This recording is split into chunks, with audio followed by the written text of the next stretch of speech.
There is nothing so wonderful in the world as telling stories. Tous les matins, on essaye de traverser le miroir et de regarder le monde différemment. It is true, I am a woman. Une fois que ce saut est fait, tout devient possible.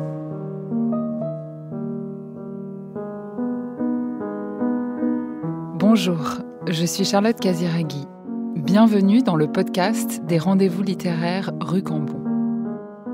Partons à la rencontre d'écrivaines qui viennent d'accomplir leur premier pas, le plus décisif, le plus difficile, dans le monde de la littérature. Comment est née leur vocation ? Quels sont leurs rituels d'écriture ? Qui les lit et que lisent-elles ? Au micro de Lorraine Bastide, aujourd'hui, Clara Isé.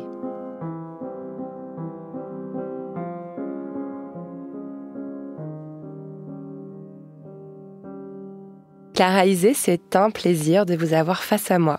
Votre premier roman, Mise à feu, paru chez Grasset, pétrit la violence et l'enfance, le surréalisme et la mort, la fraternité et la folie.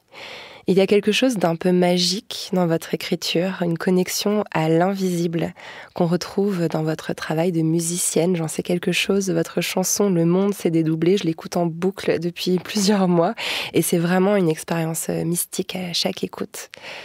Vous surprenez par votre voix grave quand vous chantez, mais aussi quand vous écrivez. Peut-être parce que pour vous, l'écriture a accompagné un moment de deuil dans votre vie. Peut-être aussi parce qu'il en est toujours ainsi quand éclot une artiste. Nous sommes ici pour parler en profondeur de votre travail d'écrivaine et de votre premier roman, Mise à feu. Merci beaucoup d'être là, Clara. Merci à vous.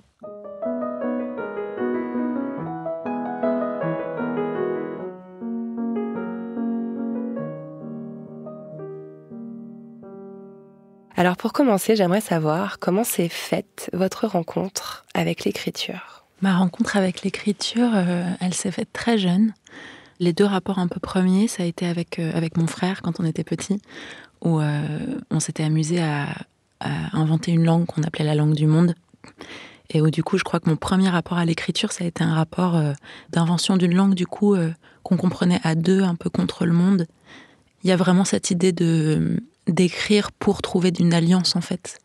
Et quand j'étais peut-être en 6e, enfin petite, j'ai eu une amitié avec une fille comme ça que je connaissais assez peu et on s'échangeait des poèmes dans les toilettes.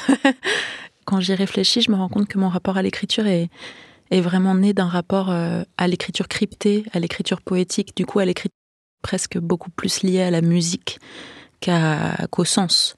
Et où c'était une tentative de faire alliance face au monde. Mais on sent vraiment aussi que dans votre approche, il y a une confusion, mais ça sonnerait trop négatif, des langages. C'est-à-dire que le langage de la musique, le langage de la littérature, pour vous, sont quasiment interchangeables. Vous les avez appris en même temps, d'ailleurs, je crois. Complètement. Il y a un rapport très synesthésique.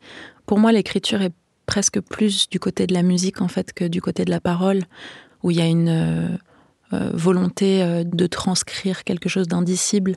Et du coup d'inventer une langue et un alphabet secret, que ce soit musical ou au niveau de l'écriture. Et à quel moment vous vous êtes dit je vais écrire un livre, ce qui n'est pas la même démarche que d'écrire tout court? Absolument. J'ai écrit beaucoup de formes, à l'adolescence, de nouvelles, etc. Et c'est vrai que ce premier roman, il y a vraiment eu j'ai traversé un deuil qui aussi a fait que j'ai commencé à écrire cette histoire-là, qui est en même temps une histoire qui m'habitait depuis très longtemps, où je pense qu'à un moment donné, j'ai eu envie que ce soit partagé et que ça reste pas juste de l'ordre de l'intime. Et c'était un joli pari pour moi parce que je crois que dans ma vie, ce que je partageais, ça a toujours été la musique et l'écriture. Il y avait un rapport très secret. Et du coup, dans le fait d'aller au bout d'un roman et de le publier, il y a vraiment cette idée de partager une langue et du coup de lancer un peu comme des bouteilles à la mer et de chercher aussi une alliance peut-être imaginaire et plus vaste que ce qu'on connaissait jusqu'ici. Est-ce que vous auriez écrit ce livre s'il n'y avait pas eu le succès de votre EP qui est sorti 2 ans auparavant et qui a été très bien accueilli? Ça a été comme une impulsion? Ça a été une impulsion. Je pense que j'aurais quand même écrit un livre. Ce livre, je ne sais pas. Mais en tout cas, c'est sûr que l'écriture pour moi naît de la musique et que le territoire de liberté que m'a donné la musique m'a permis d'avoir la liberté d'écrire et d'avoir envie de publier. Quelles sont les écrivaines ou les écrivains qui vous ont inspiré dans votre écriture? Il y en a beaucoup. Je dirais que d'abord, il y a vraiment beaucoup la poésie. Et donc, de Ingeborg Bachmann à Akhmatova, à aujourd'hui Angelica Lidl, que j'aime plus que tout. Et pour ce livre, il y a aussi eu Sous le volcan de Malcolm Lowry, qui a été très important parce que j'ai commencé l'écriture alors que je commençais la lecture de ce livre. Et j'ai commencé l'écriture sur une île volcanique. Du coup, c'est drôle, mais ça s'est un peu mélangé. Il y avait cette histoire un peu de... Enfin, je crois que ce roman, il m'a donné une impulsion qui était importante parce que c'est un roman que j'ai commencé à lire plusieurs fois et que j'ai à chaque fois abandonné. Et à un moment donné, j'ai plongé dedans et je me suis mise à écrire. Et c'est comme s'il y avait eu En fait, c'est une écriture, celle de Lowry, où c'est tellement... on doit tellement lâcher le sens pour entrer dans l'histoire, parce que l'écriture est tellement explosive et on est dans la tête d'un homme ivre. Et en fait, on est obligé à un moment donné d'accepter de perdre le sens et de pas tout comprendre pour entrer dans l'histoire. Et pour moi, c'est tellement un mouvement que j'associe à la musique que je pense que d'un coup, ça m'a plongée à un endroit où j'ai eu envie d'écrire. Ah, c'est intéressant. C'est vrai que ça explique le caractère un peu subliminal aussi de votre roman quand on le lit. C'est vrai qu'il y a des moments où on est un peu perdu et en même temps, il faut l'accepter, quoi. Il y a une nécessité de lâcher prise, effectivement, dans le déroulé. Absolument. Il y a aussi des musiciennes, j'imagine. Enfin, je veux pas trop spoiler le livre, parce que je veux surtout pas... je veux que les gens aient envie de le lire en sortant du podcast, mais il y a une chanson qui résonne pendant tout le livre. C'est une chanson de Nina Simone. Wild is the Wind, c'est une chanson sublime qui m'a beaucoup accompagnée dans ma vie. Et c'est sûr que les grandes voix, moi, que ce soit Nina Simone, Janis Joplin... Maria Callas, Mercedes Sosa, Chavela Vargas, c'est des voix qui, enfant, m'ont bouleversée parce que c'est des voix qui viennent bouleverser les codes. Et que, par exemple, Chavela Vargas, je sais que petite, d'entendre une voix tellement masculine et tellement libre, ça m'a donné... ça m'a fascinée enfant et je crois que ça m'a appris que la voix était beaucoup plus vaste que ce qu'on pensait. Et je pense qu'il y a un parallèle avec l'écriture où les écritures qui m'émeuvent, moi, c'est souvent des écritures qui nous renversent, qui renversent les codes, qui sont pas là où on les attend. Angelica Lidl, elle est très très forte pour ça, où elle vient... elle a une écriture qui est vraiment amorale et pourtant très éthique. Je sais pas comment dire. Elle est... elle est explosive. Elle est explosive, il y a beaucoup de polémiques autour de son travail. Moi, je suis assez fan également, mais c'est pas politiquement correct. Non, je sais. Vous aimez les voix déroutantes? Oui. Est-ce que le fait que votre maman écrivait des livres, votre père aussi est un artiste, il est peintre, ça a été plutôt un obstacle ou au contraire une aide dans votre carrière? Je pense que ça a été profondément une aide, dans le sens où... Notamment le rapport que j'avais avec mon père et au rapport qu'il avait à la création, c'est un truc qui m'a beaucoup, beaucoup habité, frappé, inspiré. C'est quelqu'un qui peint depuis... Enfin, je l'ai toujours vu peindre 6 heures par jour dans son atelier depuis que je suis petite. Et j'ai passé beaucoup, beaucoup de temps dans son atelier, allongée sur le canapé, à le regarder peindre. Et c'est vrai que, contrairement à ma mère, c'est quelqu'un qui n'a pas forcément eu une reconnaissance pour le travail qu'il a fait. Et qui pourtant l'a toujours fait, qui a jamais cessé de le faire et qui est absolument obstiné dans son langage. Et du coup, j'ai beaucoup d'admiration pour ça. Et je crois que ça m'a aussi beaucoup connectée et appris, peut-être enfant, que l'art, ou en tout cas le fait de s'intéresser et de se dédier à un langage, ça demande un travail fou et une obstination tout aussi folle. Et que je pense que ça a peut-être été le plus joli cadeau que j'ai appris. Comment ça s'est fait, la rencontre avec Grasset? C'est une question, je pense, que beaucoup de jeunes écrivains, de jeunes écrivaines se posent quand on a le manuscrit entre les mains, qu'on veut le faire publier. Quelles sont les étapes à franchir? Quelles ont été les vôtres? Moi, les miennes, c'est drôle. C'est vraiment passé par la musique, comme tout dans ma vie.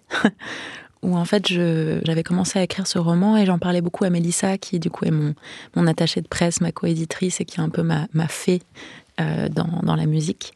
Et du coup, j'en parlais beaucoup, mais ça restait comme mon rapport à l'écriture depuis enfant. C'était un rapport très secret.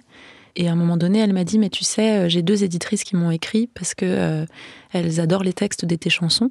Donc peut-être tu pourrais leur faire lire ou les rencontrer et puis voir ce que ça donne. » Et au début, je m'étais dit « Non, mais c'est Enfin, tu vois, l'idée de passer d'un texte vraiment à soi, à le faire lire, c'était un passage pour moi qui était... Puis finalement, je me suis dit « Bon, ok ». Et du coup, j'ai fait lire ces 2 textes, j'ai rencontré les 2 éditrices, et une des 2 éditrices, c'était Catherine Nabokov. Et j'ai eu un un coup d'amour total pour cette femme aussi, et pour le rapport à la lecture qu'elle avait, pour les retours qu'elle m'a fait, pour la justesse de son regard. Et du coup, on a décidé de commencer à travailler ensemble. Et au bout d'un moment, comme elle avait fait éditer Petit Pays chez Grasset... De Gaël Faye. De Gaël Faye, voilà. Elle m'a demandé si j'avais envie d'être éditée chez Grasset. J'ai dit qu'évidemment, ce serait une jolie idée. Et du coup, on a envoyé le manuscrit qui n'était pas terminé encore à ce moment-là à Olivier Nora. Donc le patron de Grasset, qui est réputé pour son flair. Exactement. Et puis surtout, c'était très beau parce que, en fait, on l'a envoyé et c'est drôle parce que la veille, enfin, j'en avais rendez-vous avec lui, du coup, il avait lu le manuscrit et la veille, j'ai fait la fête. J'adore faire la fête. J'adore. Et donc, du coup, j'ai été là-bas en me sentant hyper mal physiquement, c'était un cauchemar. Et quand j'ai débarqué, au moment où il m'a dit que vraiment le manuscrit l'avait hyper ému et qu'il a commencé à en parler, tout a disparu et je me suis rendu compte que c'était évidemment le stress. L'angoisse, évidemment. Donc voilà, oui. C'est marrant ce qu'on fait parfois pour affronter les épreuves de la vie. C'est mignon. Et vous vous rappelez de la sensation que vous avez ressentie quand vous avez eu pour la première fois votre livre édité entre les mains ? Ouais, ça a été vraiment très fort. Et je ne m'attendais pas à ce que ce soit une émotion si forte parce dans mon cas, en tout cas, ce roman, c'est 2 ans, un peu plus de 2 ans d'écriture. Le chemin seul avec le texte est un chemin qui est quand même assez extraordinaire. Et du coup, je m'attendais pas à ce que le fait, une fois le manuscrit rendu, le fait de l'avoir vraiment entre les mains physiquement, sous une telle émotion. Mais si, ça a été incroyable. Ça m'a extrêmement émue. Mais justement, on l'a sous les yeux. Il est posé entre nous sur la table dans le studio. Est-ce que vous seriez d'accord pour nous lire la toute première page de votre tout premier roman ?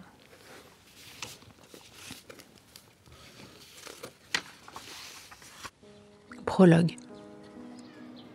Avant mes 6 ans, c'est le soleil. Quelque chose de pur, de frais, de vivant. Gaspard, l'Amazone, Nouchka et moi, unis, jusqu'à l'incendie. Gaspard, mon frère, mon aîné de 2 ans, il portait des lunettes rondes et vivait dans un univers parallèle dont l'Amazone, Nouchka et moi avions la clé. Il observait les fourmis pendant des heures dans la cour de notre maison. Il avait attribué des noms à chacune d'elles et leur parlait un dialecte inconnu qu'on avait baptisé « langue du monde ». Je lui demandais de leurs nouvelles, des détails sur leur organisation. Gaspard me les donnait avec patience. De temps en temps, il s'asseyait devant la machine à laver pour la regarder tourner. Ça durait des heures. Il réenclenchait le programme séchage. Le mouvement des draps blancs projetés régulièrement sur le hublot incurvé, le ronronnement, puis les tressautements de la machine l'hypnotisaient. Ça faisait rire l'Amazone. Je crois que c'était une façon pour lui de se connecter à l'invisible.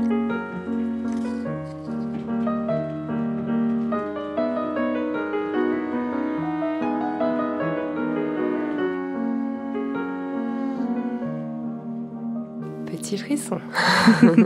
Quelle voix. Merci Clara.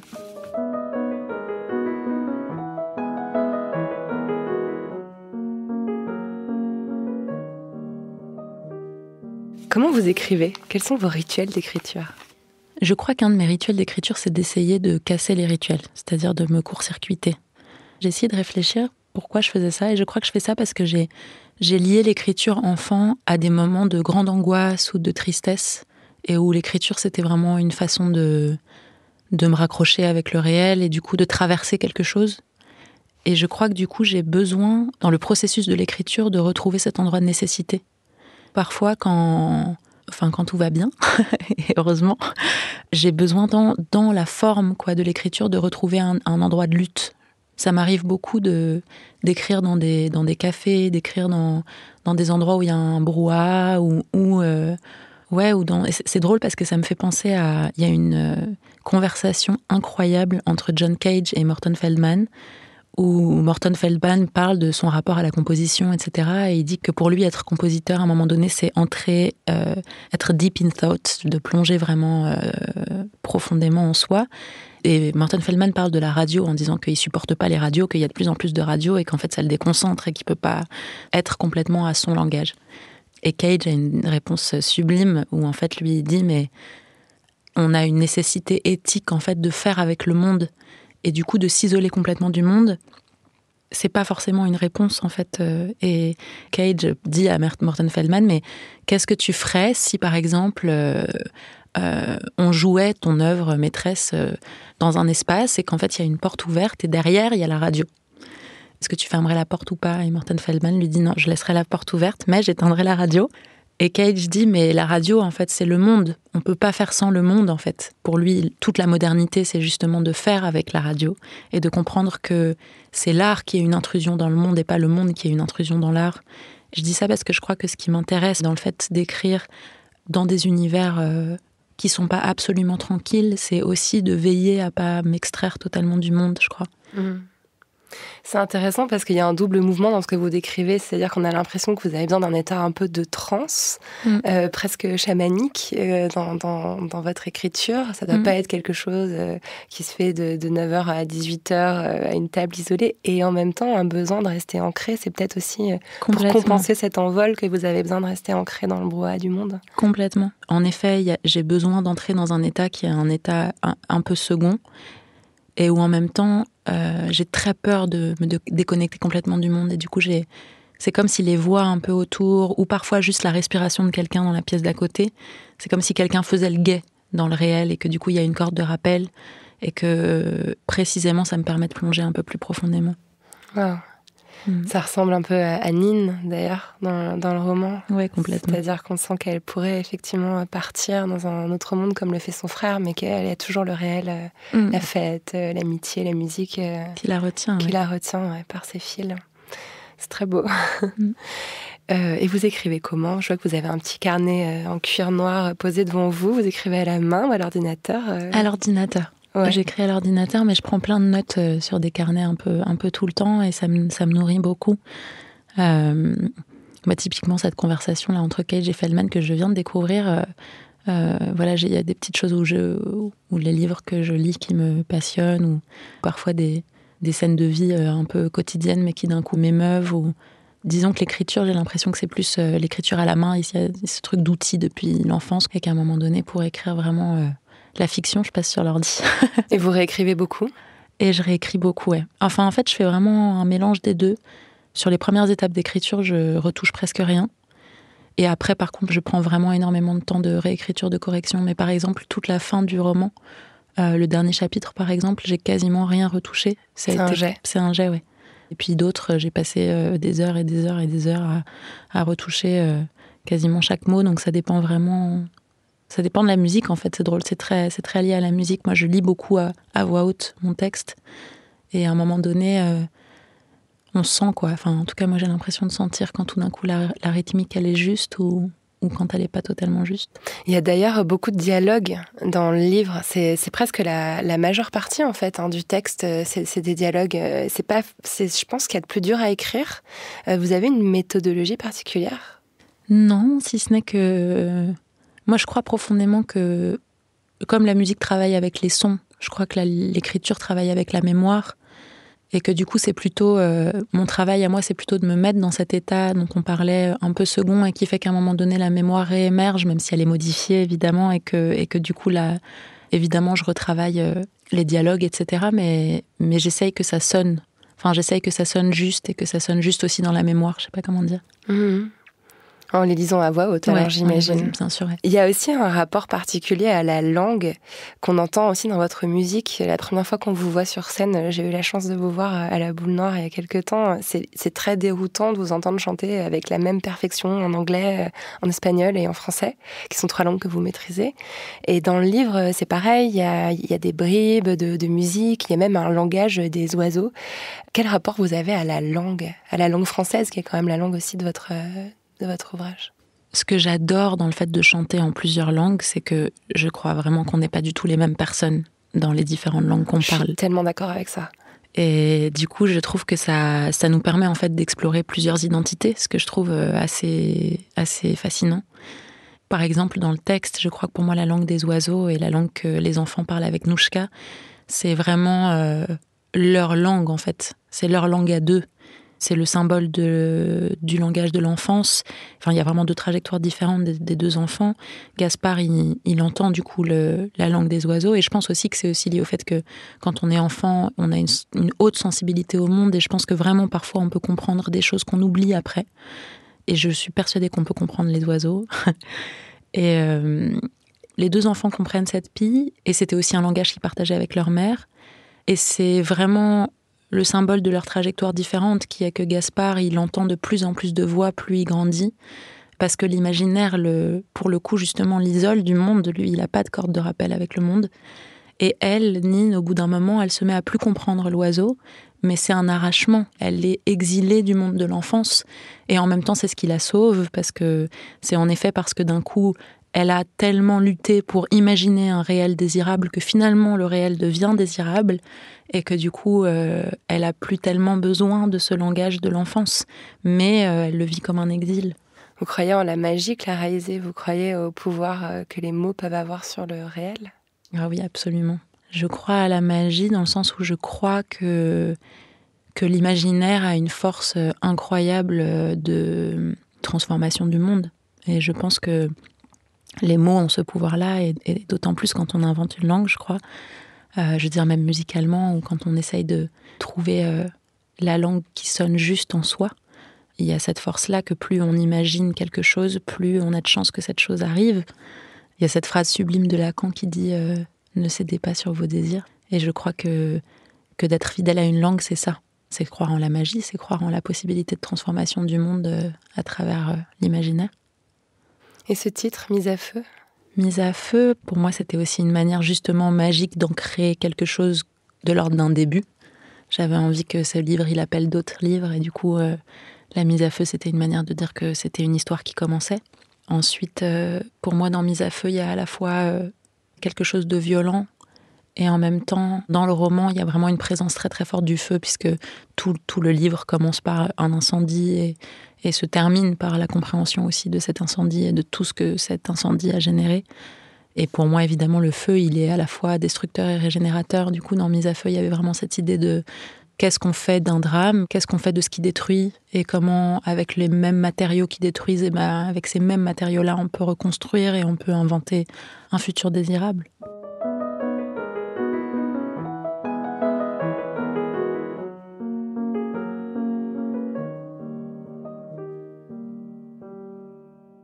Maintenant, je voudrais qu'on explore, pour terminer, la façon dont ce livre a été accueilli. Est-ce que vous l'avez senti compris? Est-ce que les médias, les journalistes, qui sont généralement les premiers lecteurs d'un livre, l'ont compris? Oui, après, c'est très étrange. Moi, je suis absolument persuadée que les lecteurs, ils comprennent mieux les livres que nous. Je trouve que c'est ça qui est très troublant. Quand on sort vraiment la période de sortie d'un livre, c'est qu'on se rend compte de tout ce qui nous a échappé, et de tout ce qu'on n'a pas maîtrisé et qui fait en fait la force d'un livre, quoi. J'étais très étonnée au début qu'on lise le livre comme un conte. On a beaucoup dit que c'était comme un conte moderne, noir, etc. Évidemment, il y a plein d'emprunts au genre du conte, dans le sens où ces deux enfants, au premier chapitre, l'événement majeur qui est l'incendie arrive à minuit. Il y a un oiseau, il y a le décompte. Enfin, il y a plein évidemment de composantes qui font partie du conte, mais pour moi, comme je crois profondément que c'est pas un livre moral, et que je crois profondément que l'écriture, elle est éthique mais pas morale, et que les personnages sont pas archétypaux, ça m'a troublée au début qu'on lise ça comme ça. Et en même temps, j'ai trouvé ça assez merveilleux, parce que c'est aussi des choses qui nous dépassent. Moi, je sais que j'ai été beaucoup nourrie par le réalisme magique à la sud-américaine, Alejandro Carpentier, par évidemment Garcia Marquez, par cette idée que la magie, c'est ce qu'on fait de notre imaginaire. Et moi, j'ai voulu faire un objet hybride. Ça m'a amusé de voir comment c'était reçu et traduit aussi dans un contexte qui est la France. Et ouais, c'était très intéressant. Et puis, j'ai eu des retours magnifiques aussi individuellement de lecteurs qui m'ont beaucoup émue.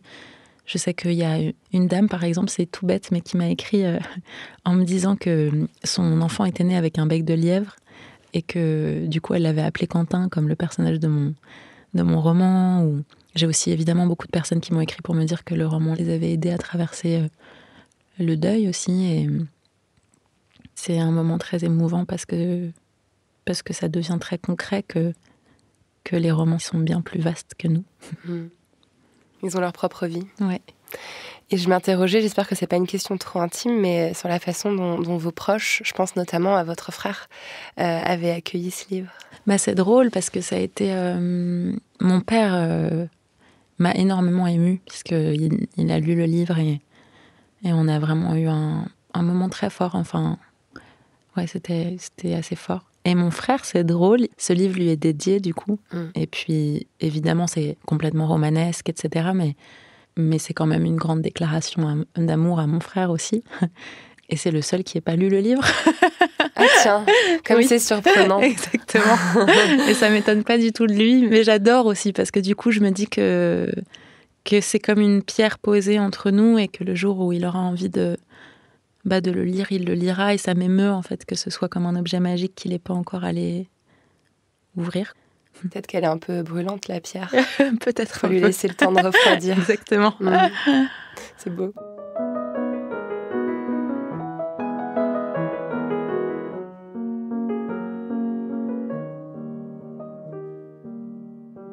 Alors, j'ai un petit questionnaire un peu proustien à vous suggérer. Yes. Quelle est la chose la plus surprenante que vous ayez apprise en étant écrivaine ? Je crois que c'est d'abord qu'on n'est jamais seul. Et ensuite que l'écriture parle aux morts, vraiment. Qu'est-ce que les gens seraient surpris d'apprendre sur vous ? Je sais que parfois les gens sont surpris quand ils me connaissent, mais bon, je ne sais pas si ça surprendrait des gens qui ne me connaissent pas, de voir que je peux être extrêmement timide, mais sinon je ne saurais pas trop. Quelle est votre idée du bonheur parfait ? D'abord qu'il n'est pas parfait du tout, qu'il n'est jamais parfait et que c'est pour ça qu'il est beau, et aussi que c'est un mouvement, que pour moi cette phrase de Lacan, ne pas céder sur son désir, c'est le mouvement du bonheur. Quel conseil donneriez-vous à quelqu'un qui veut devenir artiste ? D'être très obstiné et de se faire profondément confiance, d'écouter la petite voix intérieure et de savoir qu'au fond les réponses elles sont toutes déjà là. Comment aimeriez-vous qu'on se souvienne de vous en tant qu'écrivaine ? Je crois que j'aimerais qu'on ne se souvienne pas de moi, mais qu'on se souvienne des livres. Vous savez déjà à quoi ressemblera votre deuxième roman ? Je commence à avoir une idée, oui.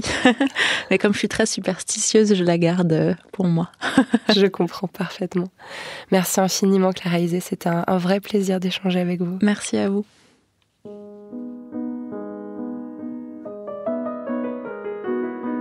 Merci d'avoir écouté cet épisode des Rendez-vous littéraires rue Cambon en podcast. Pour prolonger l'univers de l'autrice, vous trouverez des images et des références sur le site de Chanel. À bientôt!